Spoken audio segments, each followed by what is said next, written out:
Ассаламу алейкум, урматтуу көрөрмандар. Сиздер менен кайрадан Көк Бөрү каналы. Бул чыгарылышта биздин сүйүктүү спортубузда болуп жаткан жаңылыктар тууралуу айтып беребиз. Манас Ниязов дагы кандай сыйдыкталды?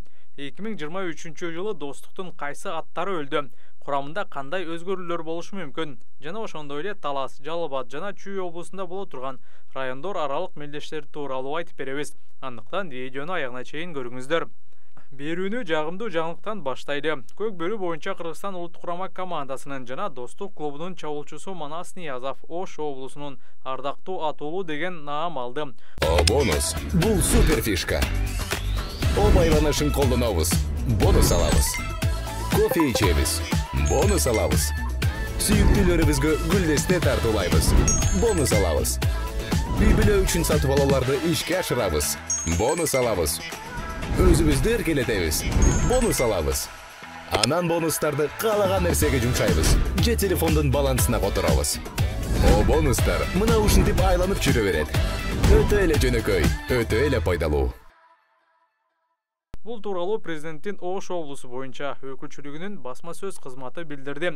Сыйлык тапшыруу аземи 25 декабрь күнү өтүп, Манас Ниязовго бул наамды президенттин Ош облусу боюнча өкүлү Элчибек Жантаев тапшырды.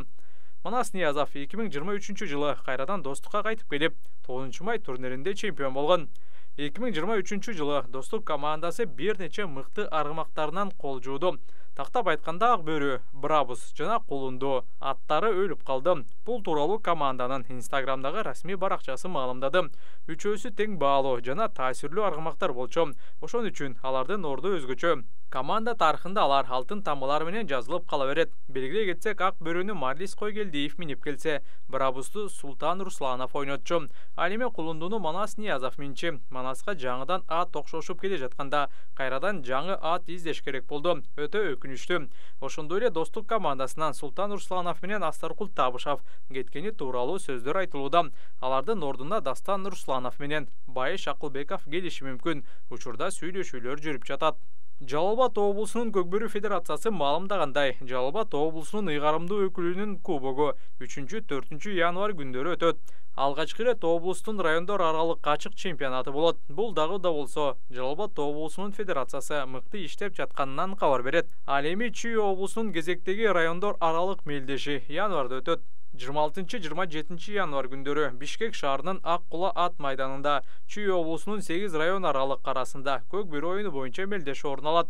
Буга чейин күзүндө 2 мелдеш болгон. Биринчисинде Аламедин району утса, экинчисинде Сокулук жеңген. Ал эми Жайыл району 2 жолу тең экинчи орунду ээлеп калган. Бул жолу ким утат? Ой пикир калтырыңыз.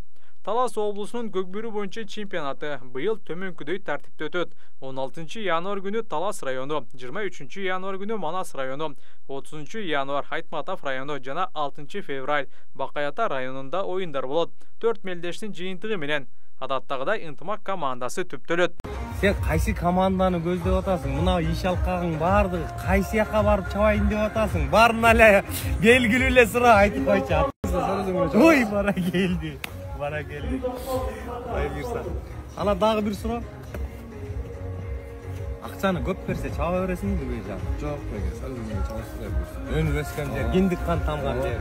Сага кимдер каражат жумшады, мээримин жумшады, эмгегин жумшады, акча чечилбейби ортодо? Жок, беге, намыс үчүн чабасыз. Намыс үчүн, намыс бийикпи? Бара келди, эркек. Салам алейкум, Көк Бөрүчүлөр ушундай болуш керек.